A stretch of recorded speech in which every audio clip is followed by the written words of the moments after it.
But Scott Gober's started when he was just a little boy, obsessed with sports. Well, he was extremely quick and very well coordinated and a star.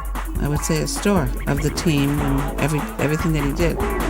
But in 1978, 12-year-old Scott develops intense pain that literally stops him in his tracks.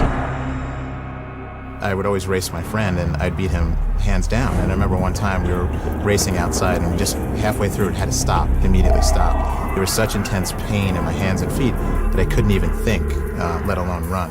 And he came and he said, "Mom, I cannot run. My feet hurt me so badly." And it was as if you put your hands and feet in an oven and then poured hot oil over them. The pain doesn't let up, so the family heads to their pediatrician's office. The first time we took Scott to the pediatrician said that he had growing pains and said it would probably come and go for a period of time. But Scott's pain doesn't come and go. It intensifies. Then we took him to a rheumatologist and another very well-known rheumatologist. They mostly did blood tests. Based on the type of pain, the pediatric rheumatologist diagnoses him with juvenile rheumatoid arthritis, an inflammatory disease of the joints.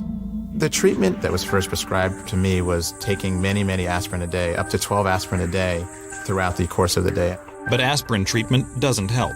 When his pain didn't get any better, we then went on to a pediatric group and then to a pediatric endocrinologist, then a podiatrist because it was in his feet. We just couldn't figure it out. Anytime I went to an appointment, there was, many, many, many tubes of blood that were taken. So they'd take a vial and they'd take another vial and it'd be maybe 5 or 6 vials of blood.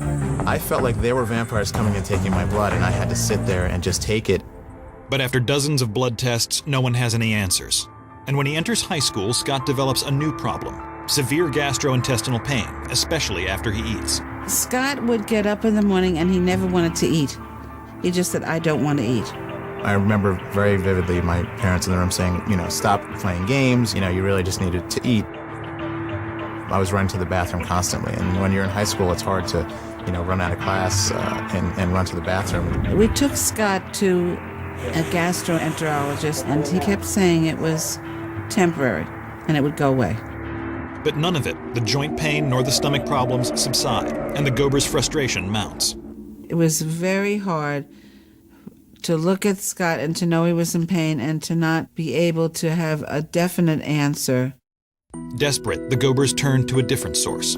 After we had gone through a lot of sort of the quote-unquote Western medical profession, my mom was fairly fed up, and she felt that maybe we should look at some Eastern or so holistic medicine. They experiment with pressure points and special herbal drinks. He seemed to feel better for a while, but then it always came back.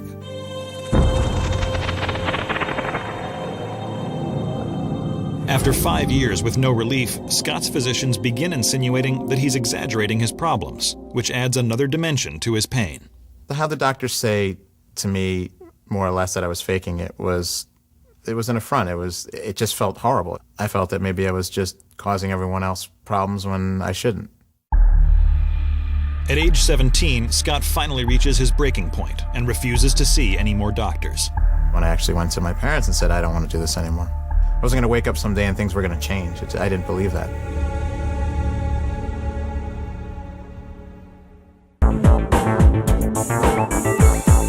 For over 6 years, Scott Gober has endured intense joint pain and horrible gastrointestinal problems. With no relief from countless doctor visits, he vows to keep his never-ending pain to himself. I would always ask Scott how he was feeling, and he would always say, "Fine." Very curt and very fine. Everything's fine. Now in college, Scott pushes himself to stay active through sports. I would grin and bear it every day, every second, anytime I was doing anything more than walking, any kind of physical exertion. He would make mention that he might be a little tired, or, "Boy, I'm exhausted, I feel sick to my stomach." But you would kind of gloss over it because his performance while playing would never reflect any of that. But in the heat of competition, his friends notice he has an even stranger condition. He doesn't sweat. We'd go back to the locker room and we would be showering, and everyone would look like they've already showered because they were out there playing, and I was bone dry. So where most other people would need to shower after playing or towel off, Scott looks fresh as a daisy. There's just It seemed like one of those things that, was specific to Scott and just a little unusual. I would joke it off, or I would sort of just walk away, really. I just didn't think that maybe there was something wrong with me at that point. After college, Scott continues to downplay his symptoms, even to his girlfriend, Daniela Saunders. When Scott told me that he had these conditions, we kind of joked about it, and I just thought, well, he's a special person and he has special conditions. I didn't really think anything of it. But after they marry, one condition Daniela can't ignore are Scott's rashes. It was when Scott and I were dating that I noticed he had these red marks on his hands, and he said that they had developed in college. Initially, it would just be more blotchy red, and then it became more pronounced, and it actually would turn black. I actually thought I had splinters in my hands, and I would dig them out and get rid of them. And he said, he showed them to a dermatologist, and that the dermatologist said that it was nothing. The dermatologist would look at it, and really just came to the conclusion that they don't know what it is, and there was not much they can do. After over 20 years since the onset of his symptoms, it is the birth of Scott's son that makes him look again at his health. In my mid-30s, after we had our first child, my wife and I sat down and said we needed to plan for the future, and life insurance policy seemed like the way to protect our family. And as part of that, we both got health screenings. For Scott, it involved taking blood and urine. And then you wait 2 weeks, so I'm waiting, and I get a call from our broker. The broker not only says, am I not getting my policy, but I have this issue where I'm seeing protein in the urine, and that, my health is a real concern, and there's something at issue here. So I went on the internet and I did some research about protein in the urine, and they said it was kidney related. Protein in the urine can be a symptom of many serious diseases, from lupus to acute kidney failure. Daniela realizes she needs to get Scott in to see someone as quickly as possible. So she makes an appointment with Dr. Albert Madelon of the New York University Nephrology Department. Sometimes you can eyeball a person and have a good idea of what you're dealing with. In Scott's case, he came in looking so good, looking young, healthy, that the immediate thought is that he's not going to have any kind of disease, and certainly nothing that's going to end up being very serious. But then Scott starts listing his symptoms. Intense pain in my hands and feet, constant pain in the rest of my joints, shoulders, knees, ankles. I had constantly either diarrhea or vomiting, one or the other. And I asked him, have you had any rashes? He says, like this? And he showed me the palms of his hands, which were covered with bright red spots. And I was taken aback. I'd never seen anything like this before in my life. I said, when did that happen? He said, I've had this for over 20 years. Over 20 years? What were you thinking? I didn't know what the diagnosis could be. But I felt the only way we were going to get the diagnosis was with the kidney biopsy. I put a big needle in his back and pressed a button, and a spring-loaded mechanism takes a little squiggle of kidney out. He sends the sample to the lab, and Scott, now hospitalized, waits for the results. And Dr. Madelon called me up and said, good news and bad news. Bad news, you can't get out of the hospital just yet. But the good news is we think we found out what you have.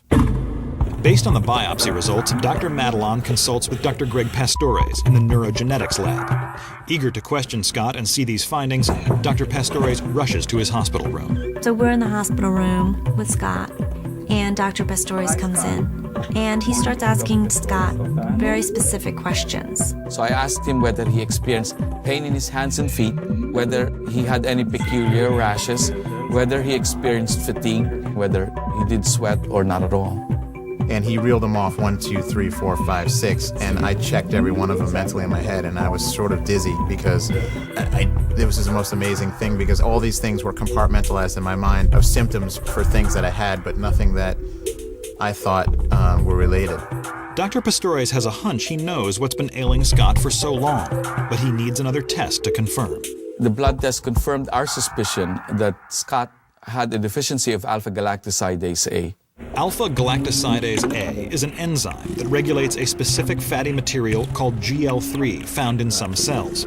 With the results confirmed, Dr. Pastores can now make an official diagnosis. The enzyme for which Scott is deficient is the cause of a disorder known as Fabry disease. Fabry disease is a metabolic disorder in which sufferers are lacking the enzyme alpha-galactosidase A. Without this enzyme, fatty materials build up in the cells of blood vessels, nerves, and other organs, causing rashes, joint pain, gastrointestinal problems, and dysfunctional sweat glands. It is rare, found in roughly 1 in 120,000 people. I knew Fabry's disease can cause kidney failure, but I never expected to see it, and it's the kind of thing that I expected only to find in my textbooks. Over time, the affected cells can lead to strokes, heart and kidney failure, and ultimately, death. Scott was essentially entering a stage not only of chronic renal insufficiency, but impending renal failure. If I had not gotten the diagnosis of Fabry at that time, I would have had kidney failure. I would have been going to work one day and then all of a sudden it'll just fail.